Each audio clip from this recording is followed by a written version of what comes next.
So my name is Wesley McGrew, and to give you a little bit of background on why I might be giving this talk, I'm going to tell you a little bit about the different hats that I wear. So my day job currently is at Mississippi State University, where I've been for some time now, where I teach at the National Forensics Training Center.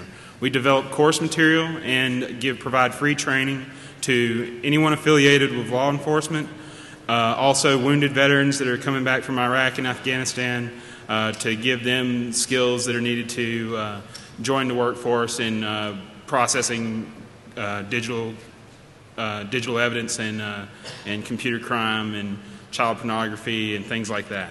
So in that aspect of my job, I write about forensics, I teach forensics, we experiment with forensics in our lab. We have a very nice lab in Starkville, Mississippi for this. But then after hours, whenever I go home and I kick up my feet in the home office, I break things. So I operate McGrewSecurity.com. I'm McGrew Security on Twitter, and one of my favorite things to do is to find vulnerabilities in things, break things, penetration testing, that sort of thing. So with this talk, I'm sort of being informed by both sides of those things and wanting to provide something for both the forensics geeks and the penetration testing geeks that are in here. So what inspired this talk was actually straight out of the DEFCON 19 call for papers. One of the first lines on the kind of talks that they were looking for is James Bond, man from U.N.C.L.E. type spy stuff, which is right up my alley. I love any kind of spy movie. I love any kind of heist movie. Basically anything where somebody steals something, I'm completely cool with that. Very entertaining stuff. So that really called out to me, and I'm really happy to see that there's a really huge spy versus spy theme to this conference. It's a lot of fun. So with that, I figured, okay, let's get sneaky with forensics and penetration testing, and that's what we're going to do right here in this talk. So to break it down, when we talk about covert post-exploitation forensics, by covert we mean without the suspect's knowledge or the subject's knowledge. Whoever the target of this forensics is, we want them to be able to just go about their business as normal without really knowing that we're going after them. So as we'll talk about here in a little bit, the whole idea with traditional forensics is somebody comes and takes your stuff. They kick down your door, they haul you off, and they take your stuff. With that, you're not going to continue your activities. You're not going to continue to steal things and SQL inject folks and stuff like that. So we want to be able to have the capability of performing forensics without the suspect knowing about it. So that brings up some interesting issues, which I'll discuss. By post-exploitation, we mean that to accomplish this covert goal, we want to do this after we've compromised the system remotely or by some local backdoor. Any way we can get a interpreter shell up and going works for this. And by forensics, for the folks who are not the forensics geeks in the audience, we are reconstructing data above and beyond what the subject anticipates. So the subject may be anybody from a standard, barely computer literate user who's downloading and trading child pornography over peer-to-peer sites, all the way up to your elite hackers and stuff that take lots of operational security into account. But on the scale from the lowest to the highest skill, there's essentially misunderstandings there as to how data is stored, what's recoverable, what's really deleted and what's really gone, and what can be reconstructed after the fact by a good examiner. And it's all about layers of abstraction. So most computer users see files on their desktop, files in their documents, files in their downloads. They know that when they put something in a recycling bin, they realize they can probably still go and get that back until they empty out their recycling bin. But that's the level of abstraction that they're looking at for their system. And they're not shown anything else underneath that to reveal how this all really works and how it's all really implemented and why it's so darn fast to delete a 1 gig file. So as you get more skilled with this stuff, and especially if you're into forensics and follow it or practice it, you begin to realize that the way file systems are implemented is perhaps a bit different than how you see it and interact with it on a daily basis. So when you delete files, they may not necessarily be gone. When you format a file system, that data still might be there. So basically, by taking advantage of the subject's lack of knowledge of how everything works underneath there, we can pull back things that they thought that they had already gotten rid of.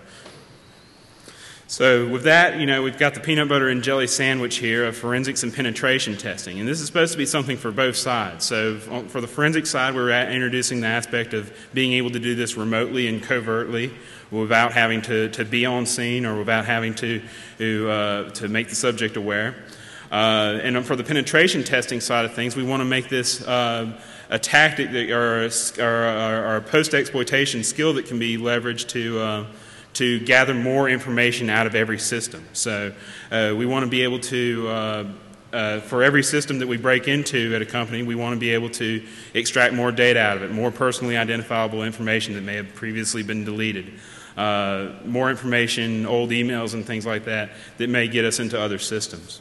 So on the forensics geek side of things, the implications of this is that we may run into a situation where it's no subject location, no problem. So for the guys that you see running around here with the Guy Fawkes masks on and things like that, they're like, good luck, I'm behind 7 proxies. Well, perhaps if you might want to be very careful about the things that you run from here on out and everything, because something like this may give you away. It may allow people to do forensics on your drives and everything without you knowing about it. This allows for surreptitious acquisition and analysis, and so the obvious question here is of privacy concerns and the legal ability for government, federal agents and local agents and state agents and things like that to perform this kind of analysis. The way it stands right now is there exists surreptitious entry warrants to in some situations so that federal investigators can go in surreptitiously and examine things or place things. It's been used at least once that I know of to place keystroke recorders on a computer. I believe that was a Scarfo or something. It was a mafia organized crime case. So the legal framework may be there. I'm not a lawyer. I'm barely what you might even consider a federally funded. So I don't know all the details of how to do that, but it's sort of a solution looking for the problem there. But the main thing for the forensics geeks for being able to perform forensics on these remote systems like this is that we can use these familiar tools. So if people go to long training events for things like FTK and Incase and things like that, either that or they're very familiar with Brian Carrier's work and they use Sleuth Kit. And there's no point in having, a new set of modules for doing post-exploitation forensics that doesn't work anything like the old ones. And it's best if we can just leverage all that old training. So we can use those familiar tools, Sleuth Kit, the commercial tools like FTK and Incase. There's a really good free tool that Access Data, who puts out a forensics toolkit, it publishes, called FTK Imager. And it was originally intended as just a way to have a license-free program on a USB drive that can image drives for you so that you can take it out in the field or use it on as many computers you want. You don't have to worry about having your USB dongle for FTK with you.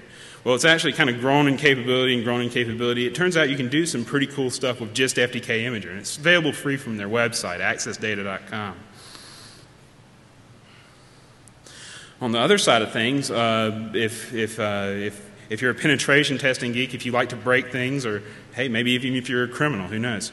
We'll call it penetration testing. For this side of things, you might get more value out of the systems that you break into. You may be able to get more important data out of every compromised system that you break into by using tactics like this, if you suspect that might be the case. There's always a situation for companies and organizations and individual systems that process sensitive data. They may need it for a short period of time to verify something or to log it and send it off to some other location to encrypt it and back it up and everything like that. But there's always, the statement there that we don't keep that kind of data. We don't keep sensitive data on this particular system, or we don't keep this part of the data. We throw it out and everything, and we save the stuff that's not sensitive. Or we encrypt that and then back it up over here.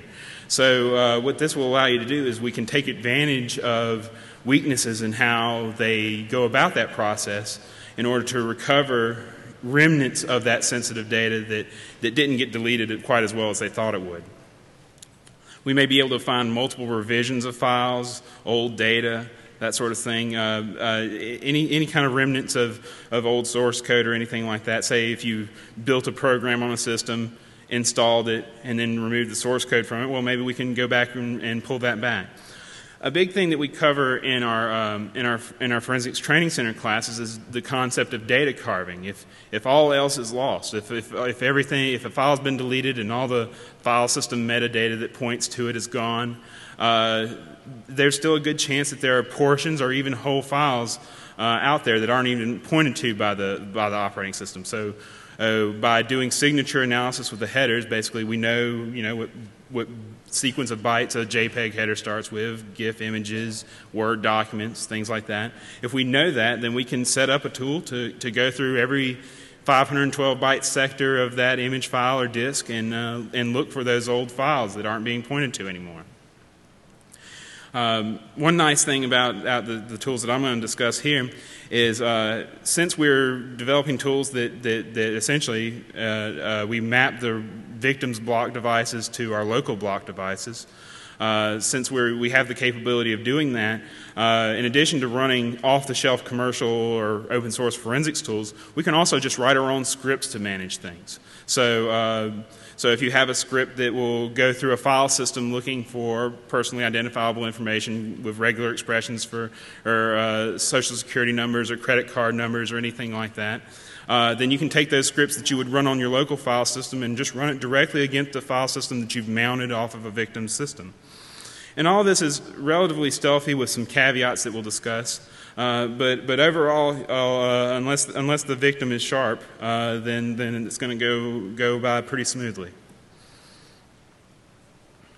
So the typical forensic examination scenarios that you have right now are hardware seizure. You get a warrant and you go out and you take their stuff, basically.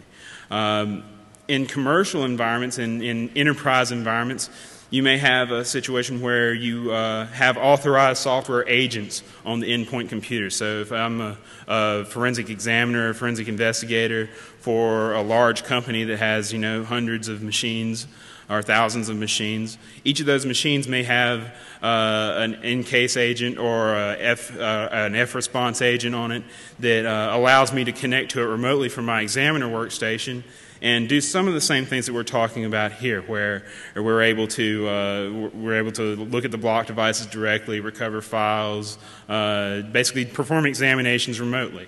The difference in this is that we don't have to have that agent anymore. So remote forensics without having to have the agent, without having to have the click through or sign on user agreement saying, yes, I agree that I may be investigated at any point. Most forensic examinations, if they're not done by taking your stuff, then they're done on site. There are tools for forensic previews. Drives can be quickly hooked up via write blockers, and to allow for the examiner on site to see if there's enough evidence there to warrant taking it with you and going further with it. Sometimes consent is given by the subject, and law enforcement are really good about convincing people to give consent. So a lot of people consent to being searched on their digital evidence, and it can quickly be looked at there. But in all of these cases, the suspect or the subject is aware that they're being investigated. So here we have a situation where that may not necessarily be the case, and take that as you will as being informed. So with the covert remote forensics, we have an unaware subject. As long as it's a vulnerability in Metasploit or something that you can write a Metasploit module for to exploit this system, and it doesn't do crazy things to their desktop while it's doing it, which is the case with most of this stuff. It all works just perfectly fine. You're in, you get the Meterpreter shell. The Meterpreter shell itself has a very low footprint on the system. I'm not sure that it touches any files at all. It has a small memory footprint. It probably depends on the actual vulnerability being used as to the footprint. But in this case, if there's no known physical location, it's not a deal killer anymore. Usually, if you're going to get a warrant, you want to perform an investigation, a search and seizure, then you need to be able to say where that person is. But there may be situations where people are good at anonymizing themselves or coming in over or borrowed wireless and things like that, where you may not necessarily know where they physically are.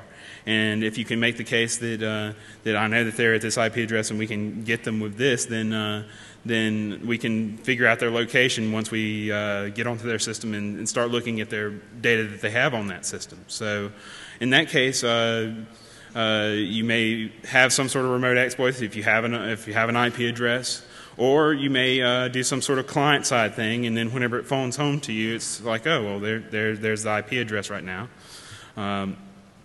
Once it calls back to you. So that gets, all around all 7 of those firewalls or proxies. We can have remote imaging. So the capabilities that these tools will allow you to have now are broken up into a few different things. We have 3 different tools. One's just for enumerating drives. The other tools, one of them is simply just a remote imaging solution. Just the same thing as you would have for a handheld imager or an imaging program like DD on a local computer. This allows you to do essentially the DD process over the network through Meterpreter. But what's really cool is we have remote block device access, so remote physical drives and remote volumes on the victim Windows computers right now just Windows. Remote devices on those computers, we can map those to local devices that we can run any tool we want to on. So this is good for folks who are in intelligence and don't really have to worry about the whole warrant thing. If the NSA wants to talk to me later, they can feel free. I hear they're here hiring. There's penetration testers that are trying to up their post-exploitation game. So if you're a penetration tester and you want to be able to branch out from your systems more, you want to be able to say in your report, we pulled out more data than you normally pull out, this can help you out here.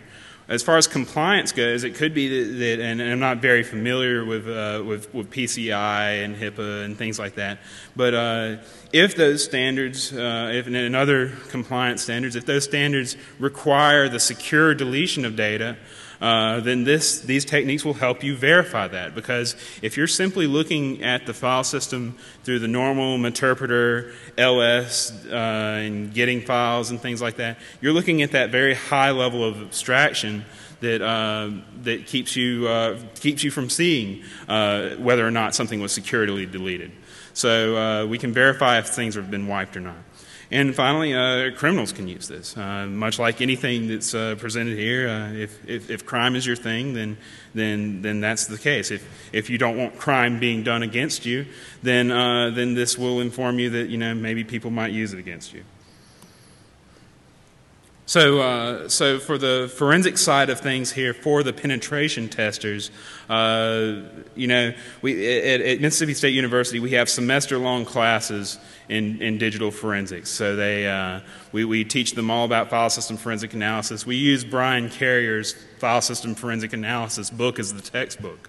And we cover with them all the technical details of forensics. We talk to them about imaging and some of the legal aspects and things. We get law professors from Ole Miss to come help out with that. And it's a semester-long class. They have a project where they create cases, mock cases, based on a set of parameters we give them. And midway through the class, they swap up and investigate those cases. And then we usually have a mock trial at the end with real judges and attorneys, and we put them on the stand through cross-examination and all that. And it's a lot of fun. That's forensics on the long end scale of things. It's a semester-long class. For law enforcement and veterans, we have more intense week-long classes that try to get them up to speed for doing simple examinations and giving them some information so that they can branch out from there, or take some of our more advanced courses like the network forensics and some of the workshops that we're holding on commercial and open source tools. But we break those up into the week-long chunks. Now, for here at DEFCON, for penetration testers, we have 1 hour, less than 1 hour actually. So to teach y'all about forensics is a little bit different. Now, I would say that most of our law enforcement and veterans are a little bit more motivated to learn than most of our undergraduate students. So I would like to think that the penetration testers who want to make more money off of their penetration tests and want to have better results would be very attentive and willing to do some personal research to get caught up on this. So with file system forensic analysis, we have a whole set of capabilities that are added on that aren't necessarily there with normal tools for looking at file systems like the LS and GET and things like that are built into most exploitation tools. So of course we can get at allocated files, and really that's where it stops with most post-exploitation tools, where we can grab allocated files, and we can do things like that, like forensics on their cookies and their browser history, and grab a copy of their documents folder and things like that. But there's a lot more out there. There's deleted files. So if we delete a file on a file system, then typically either on NTFS, that file record is simply marked as bad. All the information in the file record is still there. All the data that's out on the disk is still there. If we delete a file on the FAT32 file systems, nowadays mostly used on USB drives and things like that, if we do that, then it simply changes the first character of the file name to mark it as being deleted. But all the information about where that is on the disk is still out there. There's a really interesting concept of slack space, where we can essentially grab the little bits and pieces of old files that are kind of sealed in time, sort of like the mosquitoes in amber from Jurassic Park. We can grab out some data on that. I'm going to talk a little bit more detail about that on the next slide. There's completely unallocated space, so eventually Windows may reuse one of those file records that was marked as deleted, as it will tend to do after some time, a surprisingly long time usually. But once that file record is reused, or the disk is reformatted, or there's a partial wipe or something like that, then the data of the file is perhaps still out there on the clusters in the sectors of the disk, and simply nothing's pointing to it. So we're down to data carving. We look for it by signatures, frequency analysis, that sort of thing. And most people have a misunderstanding about the differences between deleting and formatting and wiping. Essentially, if it didn't take very long for you to do it, then it didn't do it very securely. So it takes time to wipe a file. It takes time to reformat a disk before wiping. It'll take a better part of a day usually. And most file systems don't do this by default. And they don't do it by default because, one, it's very slow and it puts wear and tear on the drives and things like that. And Microsoft takes enough flack for Windows being slow already, and then they're not going to introduce more slowness by forcing the user to sit there and wait while every file that's deleted is being wiped off the disk with overwritten zeros and ones and things. And finally, we can have the concept of imaging there, so getting a one-for-one copy of the target drive. So with the tools that we're going to show off here, we have the ability to image a remote drive, and if we can do it while the system's relatively calm, if we can get the system in a fairly stable state, heck, we could just take that image and boot it back up in VMware and have our very own local copy of the system to work with. Cool. So for slack space, typically when we have a file, it's allocated a set of clusters, and the clusters are essentially the way the operating system divides up the sectors of the disk. A normal hard drive has 512 bytes per sector, and that's the smallest addressable unit of data that you can kind of pull off at a time. You request data sectors or groups of sectors at a time. The operating system will do one further on that and gather those sectors up into clusters. And it does that so that it can keep a bitmap of which clusters are allocated and which clusters aren't, and it can keep logical pointers to those clusters that it uses to say, okay, this file is in this series of clusters, and so on and so forth. Well, with this type of system, there is some space wasted at the end of the files.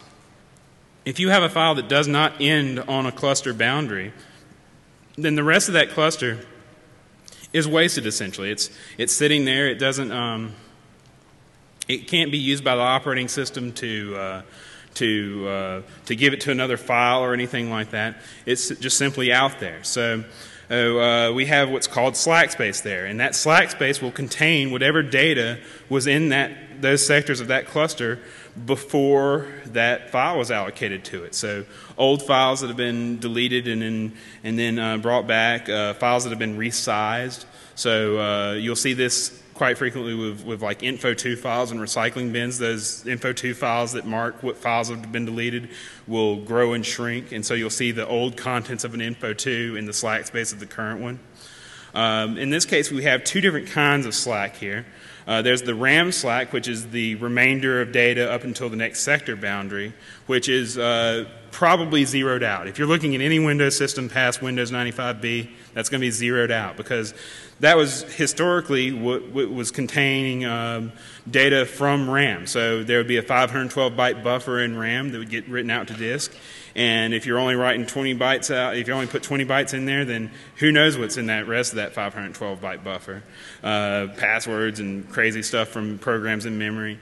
That being a serious privacy concern, Microsoft and most other modern operating systems have it rigged up to zero that out.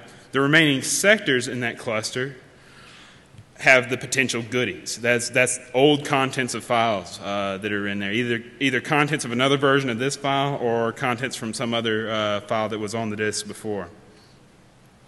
So the question is can we do all this on exploited systems already? And it's true, you can, but it may require loading your forensics tools onto the victim system. Which would probably work, but there's a problem here is anytime we mess with the file system, anytime we load our forensics tools onto these things, we impact it. We may be overwriting deleted data. We're not that stealthy at that point. We have a huge footprint on disk.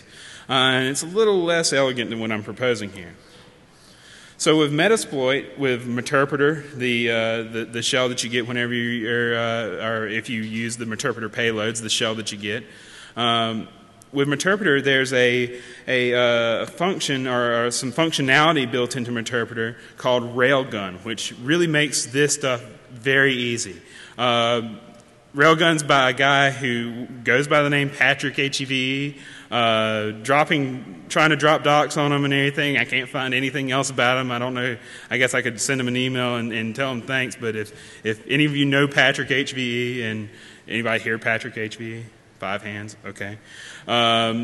So if you're out there, massive thanks for making this dead easy. So Patrick HEVE has an extension from Interpreter Ruby, and basically on your local attacker post-exploitation scripts or post modules, you can make Windows API calls to the victim's host and get your data right back in your the return values right back in your local Ruby script. So basically, we can make all sorts of arbitrary Windows API calls locally and just have the results just piped right back to us. So it's awesome for this. If we can call the Windows API remotely, we can access the disk like Windows does. We can access physical and logical block devices directly, as long as we have permissions to do so, which means we can read arbitrary sectors from the disk, and really from that point on, that's all you need to do forensics. If we can say, I want that sector, I want that sector, then we're good. We can start traversing out the master file tables and things like that and get at it. So why not make this really dead easy and map those remote block devices to local ones? So we have 3 tools for that. enum drives, which simply lists out the physical drives and volume so you know what you're playing with. There's an imager that does byte-for-byte imaging, hashing, split images, all sorts of things that you would expect out of normal forensics tools. For imaging, DD, image masters, and talons and things like that, all of your handheld imagers. It can do all this sort of stuff. But the coolest part of this is nbdserver.rb. Now, all of this stuff should be in the Metasploit SVN right now. It was supposed to be in there a couple days ago for my Black Hat talk. I've been kind of avoiding the internet around here, so somebody else can verify this for me. But if you do an SVN update, along with all the backdoors that the guys here are injecting, you might get these tools as well. If not, then I'll make sure that they're available. With NBD Server, you can run your forensics tools locally on local block devices that are mapped to remote block devices. The way we do this is through a dirty hack. I didn't feel like implementing my own block device drivers or anything like that, but there's a protocol in Linux called NBD, which is a really dead easy protocol all to get programmatic block devices. So you can implement your own block device in code and just have it listening over TCP locally or remotely or whatever you want to do, really. So with NBD, we can map these things to local block devices that we can then do reading with. And the way this code works, the way that it works as distributed, there's only read-only access. So essentially, we're write blocking too. So we have a minimal impact on the host. So now we can have direct access with open source tools in Linux. So this is just essentially a diagram of how it all works out. We have the disk. Interpreter talks to it through the Win API.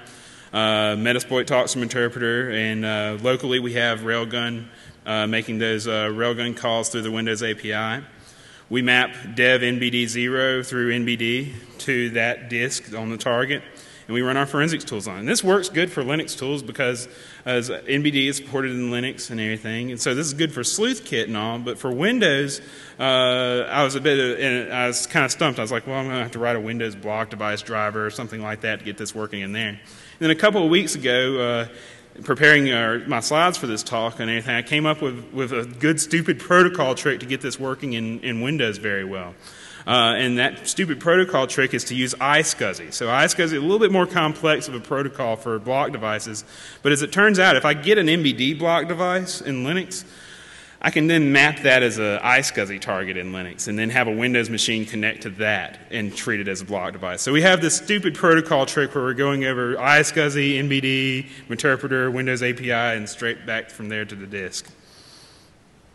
So the problems here, you're going over a network, so your mileage may vary. If it's around the world and over, a phone line or something like that, then it's going to be slow. And on the other hand, if it's a very fast network that you're doing this over, you may be able to get a lot of response out of it, but you may not be so stealthy at that point because you're, pushing gigs of traffic over this thing. You may actually want to modify the code of this to try to throttle it if that's a problem. On this, it's possible that there's a good, cleaner cross-platform implementation of this. Maybe instead of using NBD directly in Ruby, we make our own Ruby iSCSI target that we can use. How hard could it be? For the conclusions for this, if you're a pen tester, go out there and wring some more data out of the systems that you break into. If you're a criminal, get caught. But from this, we can build capability for forensic examiners and penetration testers, and we can encourage people to use more secure wiping for their data. And from that, now we're going to roll into our demos real quick, right here. We're going to see how much of this we can get through. We're going to see if all three of my VMs will behave. If not, then I'll just go back to the ferret. All right. You'll have to forgive me. I have some notes here on exactly how my demo goes. To introduce you to the actors in this demo, we have our victim over here running an unpatched Windows XP Service Pack 3. I'm not on the wireless network right now, so don't even try. This thing is vulnerable to probably who knows how many things in Metasploit. We have our attacker here. Get out of my way, forensics machine. We have our attacker here running Metasploit, which we're going to point at this thing. Metasploit here was updated 18 days ago. Metasploit 4 is out. I didn't want to update on here for fear of breaking my demo. And over here we have a forensics machine running Windows 7. We have Access Data FTK Imager on. So the first thing I'm going to do is I'm going to make sure that my victim didn't hop IP addresses on me. And we should be good. Yep, still sitting there right where I left it, thankfully. No lol-sec images up on it or anything. That's good. All right, so we're going to use, one of my favorite exploits of all time. You ever have a favorite exploit that, just always works? MS08067, that's the one right there. All right. And we're going to set our payload. Let's zoom in a bit here. Oops. Windows, Interpreter, bind TCP. The tab completion sometimes takes a little while. All right, so we set our payload up. We're going to set our remote host. oops, .93.155, right where I left it. And we're going to hit it. And big surprise, not quite 0 day, and we have success. All right, so we're in. Now, any vulnerability would work for this. Any exploit. If you got some 0 day to drop into Metasploit, feel free. Substitute is necessary. I'm keeping all my 0 day. So for this, we're going to run some of these post modules here. We're going to run the, oops. Run post Windows gather. Gather enum drives. And that's going to list out the one physical drive that's on that VM, a 40 gig physical drive, as well as the logical drives that are there. So if that drive is partitioned out into multiple drive letters, then it tells us about it. It also tells us the disks that are inserted. That's actually, I think, the DEFCON CD that's in the DVD drive there. And now we map it to a block device. So we run the NBD server, and we tell it we want the C drive. So now for this, we have the backslashes Windows style. You can do that in the interpreter shell, but you have to escape them. The forward slashes work just as well, and you don't have to escape them. So much easier to do that. So now we have an NBD server listening, and over here we can take a look at we can connect to that NBD server. So we run NBD client, localhost, running on port 10,005, and we want to map it to dev NBD 0. So we've got that mapped, and now we can just take a look at it very quickly and verify that we are indeed looking at an NTFS disk here. So there's your partition boot record. And for my next trick, we're going to mount that device directly. So now we can mount read-only that device to a little mount point that I have here for my victim. And it takes it a moment to do that. So a lot of the stuff that you're doing with the remote forensics like this isn't the fastest stuff in the world. It's not nearly as responsive as working over a normal SATA cable. Some things take longer than others. This mount command took a while and tried to embarrass me during my Black Hat talk. But with that, we can go into our victim and go into his documents and settings. Victim is his username even. He wasn't holding out very high hopes. We can go to his desktop folder, and there is a document full of personally identifiable information. We can, how do I know that? There you go. And if you're, wanting to take cell phone pictures and stuff, don't bother. It's all from fakenamegenerator.com. All right, so now we can run tools all on this device as well, so we can unmount that now. We can run forensic tools like NTFS delete, undelete, which is, normally you'd want to use something like Sleuth Kit for this, but this is kind of built in and quick and easy. So we can undelete any, let's delete something first. See if it'll work. Actually, let's just try undeleting CSVs. I did delete a CSV that was on here, and we'll see if it finds it. If it doesn't, we'll just move on.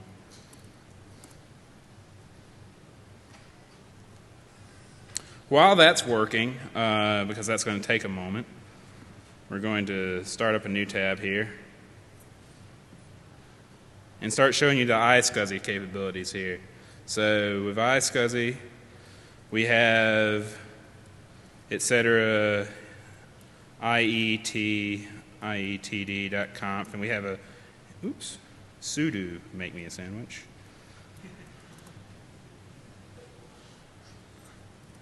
Attacker. So here we have this block device mapped to an iSCSI target. On the Windows side of things, okay, so it didn't find any deleted files there, so that's fine. We'll move on. On the Windows side of things, we can load up the iSCSI initiator, which is a buggy piece of crap, but it does work. I would hate to use this for anything other than elite hacks because relying on this for enterprise stuff would probably really suck. Let's see, 93.163 is my attacker. So quick connect to that and cross your fingers, guys, and hope this works.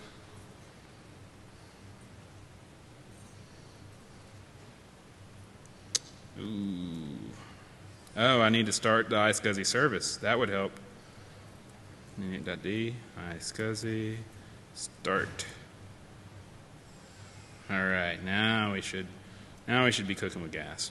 168.93.163.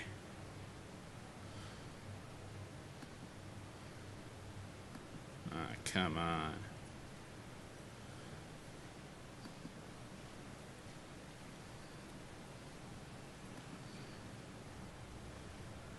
Connection failed.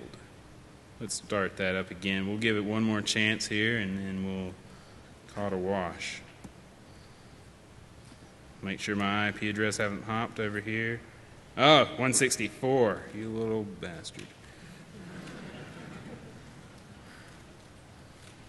Sneaky.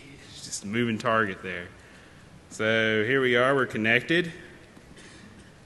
So now we have a block device that we can use an FTK imager or any of your favorite forensics tools at this point.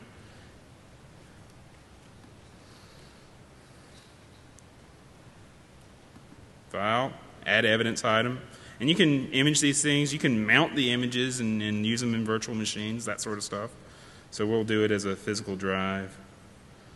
And point it to physical drive 1, which is the virtual disk over iSCSI, moving over interpreter, moving over a million other protocols. And it takes this dandy time loading up, but it's a miracle it even works.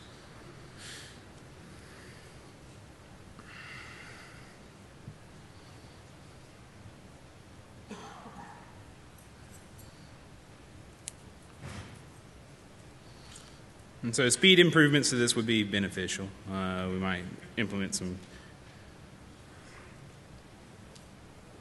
not chaining iSCSI and NBD would probably help matters. Oh, good. FTK imager not responding now. Oh, here it comes back. Just had to take its time. So now we have the physical drive here. We can navigate around this thing. We can look at unallocated space. We can run various and sundry undelete tools and any kind of scripts you have and get all the nice emails that they deleted. So with that, that basically concludes my talk. We're going to be moving over to the question and answer room 2, which is approximately 4 or 5 miles around this whole thing. And I'll answer any questions there. Thank you.